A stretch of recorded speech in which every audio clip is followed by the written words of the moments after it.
Hello, everyone. My name is Andrew Saal, and today we're going to be discussing personal privacy. This is for the final presentation for Professor Carol Kaczynski's Information Technology Management 505 Ethics class. Today's date is December 21st, 2020. Great, so I'm going to share my screen with you all here so you can see my PowerPoint. Let's expand this here. Great. So let's go ahead and get started here. Personal privacy. So this is our agenda today and what we're going to be discussing along with personal privacy. We're going to be talking about just an overall high view scope of an introduction to personal privacy and what it is. We're going to be talking about the issues that come along with personal privacy. And we're going to be digging deep into these issues by looking into the harm that comes from these issues, as well as the ethical components with these issues. The ethical components of these issues is a really important point here. Since this is an ethics class,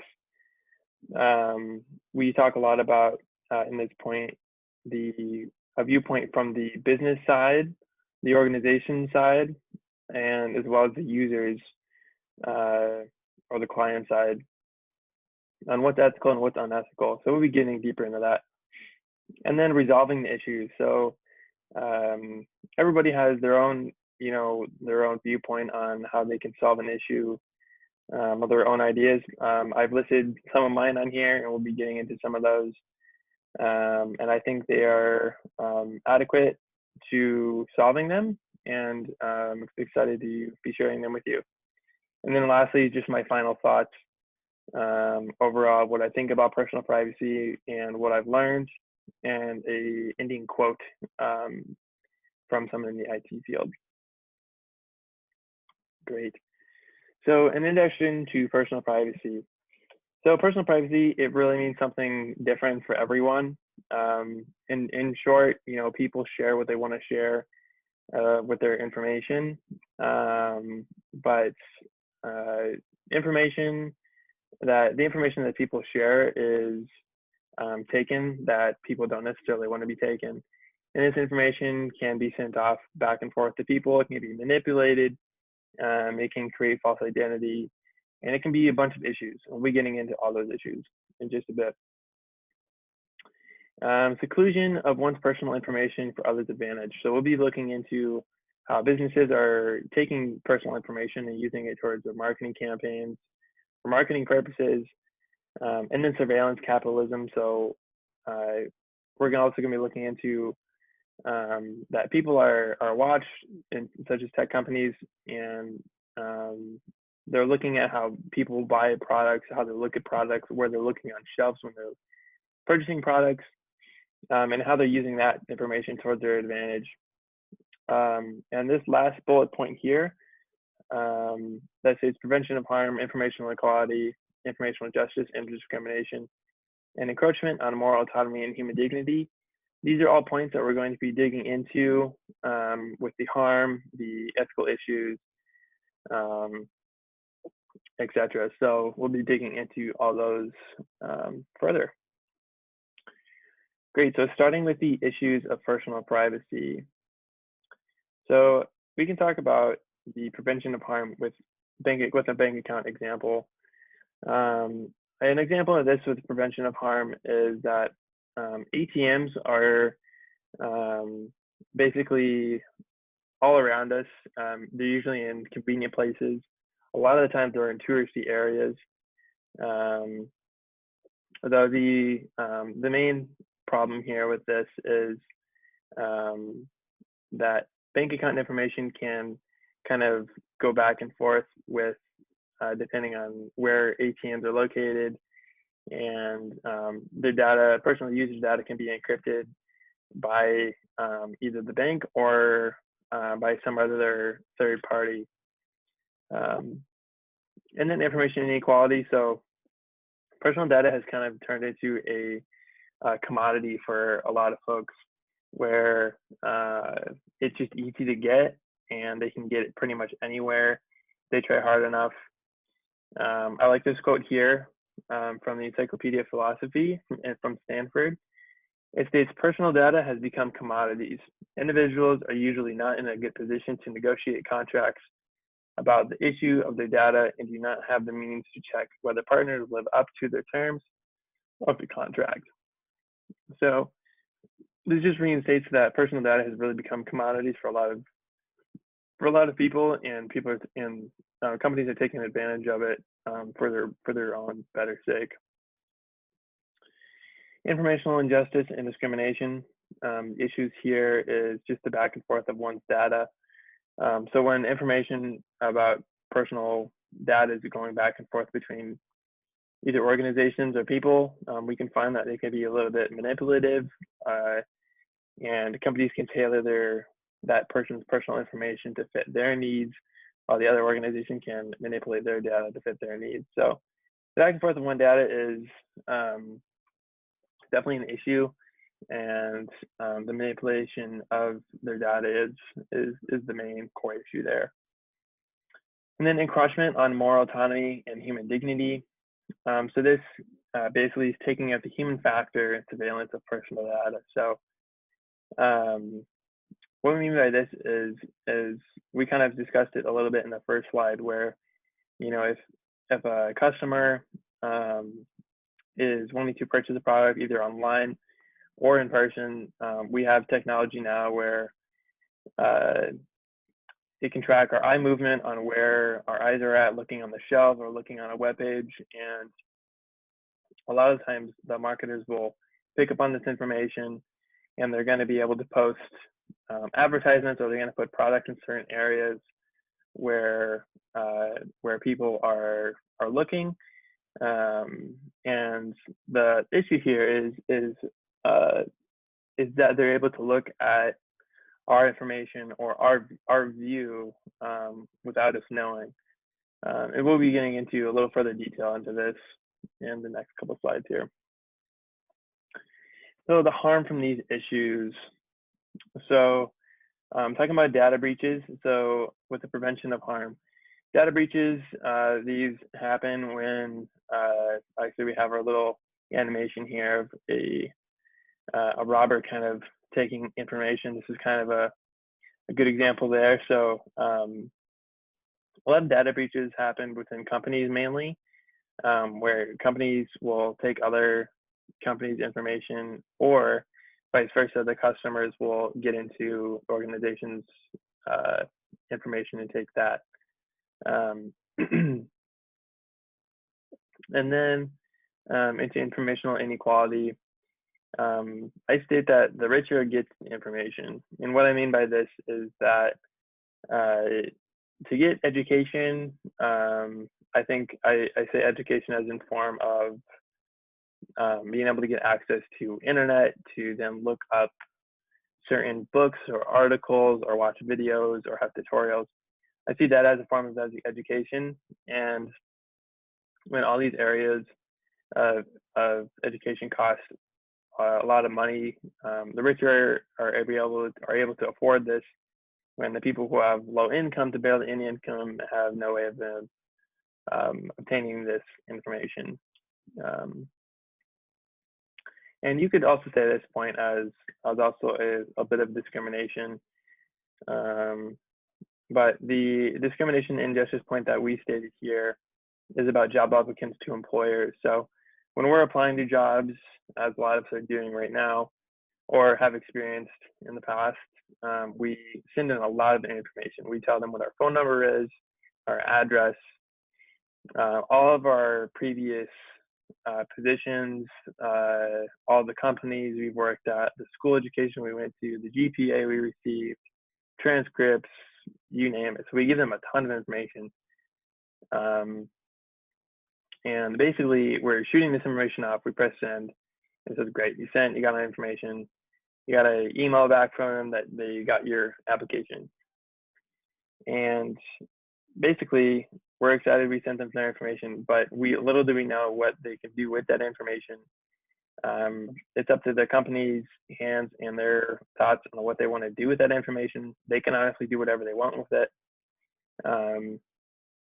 But the harm here is that it's really up to the organization what they want to do with it. So that's kind of the the issue there. And then my last point is with encroachment on moral autonomy and human dignity is the surveillance capitalism. And I stated this quote here about surveillance capitalism, and it states, in surveillance capitalism, rights are taken from us without our knowledge, understanding, or consent, and used to create products designed to predict our behavior. So predicting our behavior is not necessarily something that we want to do as customers, or we want other organizations to do for us. So this is can be a very harmful problem here for a lot of people, as we don't want our information being taken without our knowledge or understanding. The ethical components of our issues. So the big kahuna here for our class of ethics. So it's prevention of harm. So going back to our bank example of banks not telling or of people using ATMs in, let's say, touristy areas. So getting back on that, banks are not telling their customers to not use ATMs in touristy areas. And that makes sense, right? Because the customers will use things that are in their most convenience, and banks want to make money. So they're not going to tell people to not use them due to the potential that their information is going to be taken, or their credit card or debit card information is going to be stolen. So banks are going to do that. So that's kind of an unethical issue there, or an unethical saying from the bank that they know that this isn't necessarily a good thing to do, or they just don't want to say it so that they can keep making money. Our second point of information inequality, we kind of touched on this in the previous slide, on students not being able to obtain school information or educational information for that matter, just due to its pricing, its costs, how to get it, from internet cost to laptop cost, computer cost, to actually buying the material online to learn. So, and then our third point of informational injustice and discrimination is about equity law. Actually, before we go there, let me get over this quote here about the education for information inequality. It states, when you connect an education site, they offer you the basics regarding the education. They just give you a demo or tutorial. In order to access subsequent steps, you need to register, pay some. They give you limited service, but offer the complete service to real subscribers. So this is still true till today. This quote from 2009, when a lot of subscription-based courses and online class material was being published online. It's still true today, and it's still an issue where a lot of students aren't able to, or learners aren't able to obtain information, while the more wealthy has that capability. So going back to informational injustice and discrimination, job applicants' information to employers. And I talk about equity law here. I talked about it in my paper, where the equity law is all about fairness and making sure that everything is done with a level playing ground. And this is important for the employer to know, as they hold thousands of applicants, sometimes hundreds of thousands of applicants, information. And we've all heard about the Facebook issue of where Facebook's users are the company's assets, where they can sell personal data to marketers to figure out how to get their demographic and how to market to their demographic. So yeah, they basically sell information. So we hope that organizations don't do this, but again, you never know. And we're not sure what can be ethical there or unethical. Our last point of on encroachment on moral autonomy and human dignity, the human factor is taken out of customers buying products. So like I said before, a lot of the main human factors of just going to the store or going onto a website without knowing that people are tracking how we click on things or look at things, or how we look at things in the store. With us knowing that now, it does take a lot of the human factor out, and it kind of changes how marketers market towards us, and it kind of changes our view, which makes kind of things tricky on both ends. And then resolving the issues. So I've kind of came up with just a few ideas on how we can resolve a few of these issues. Not all these can be agreeable for everybody. These are just my personal ones that I came up with. So with the prevention of harm, having some sort of consent from both parties, so an organization and a customer. So what I mean by this is having some sort of form or NDA, non-disclosure agreement between two parties, that for the bank example, that hey, you can sign off from this, but you need to know that in tertiary areas you have a high risk of your information being stolen. So this sort of documentation can be said before people go on trip somewhere, to any touristy locations, etc. For information inequality, providing information through another free source. So I think that a lot of information and education should be free. Again, we get into higher education, that's something that does cost a fair amount for everyone, for most places. But I think the actual getting the first grounds of education, whether that's getting information online or getting books, I think a lot of that could be done through a free source. And basically, I'm saying for a company to be made to help out with this issue. And then into informational injustice and discrimination. In the healthcare example, where I talked about this a bit in my paper, where if you go to the hospital and you give information about yourself, where you live, your Social Security or your insurance card and everything like that, that can kind of be bounced across from employers, and it can kind of go back and forth. And I think that there should be some sort of agreement between the patient and organization that, again, probably another form where this won't happen.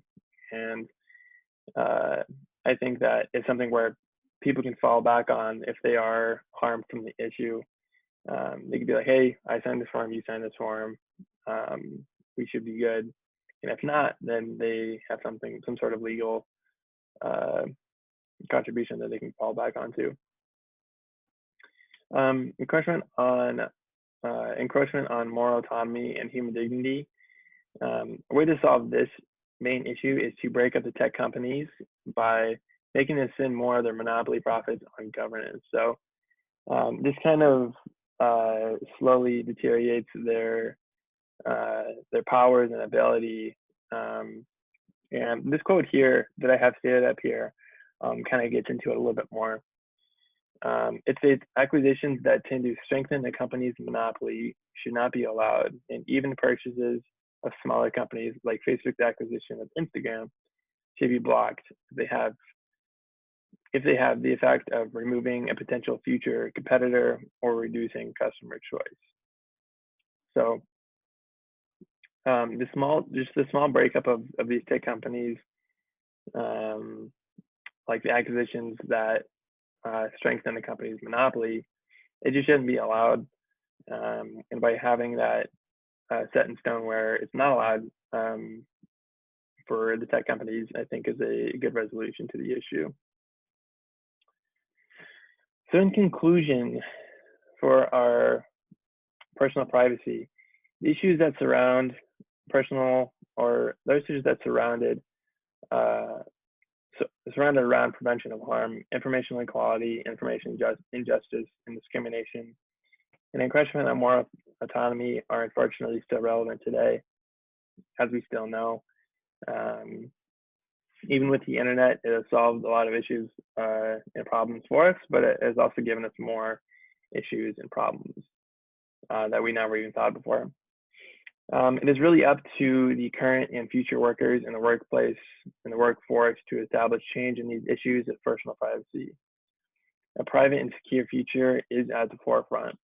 So if us now workers that are just getting into the work market, especially in the tech industry, know about these issues and know ways we can solve them, we can slowly kind of tap into figuring out ways to solve them. And it's really up to us, it's up to the future workforce. And I said this quote here from Gary Kovacs, and I think it's just a great way to kind of wrap everything up here. It says, privacy is not an option, and it shouldn't be the price we accept for just getting on the internet. So yeah, I'm just going to leave it at that. I'm going to stop my share. Perfect. Well, thank you so much for taking the time to sit down and listen to my presentation on personal privacy. It's been a great time. Enjoyed the class, and take care. Happy holidays. Bye-bye.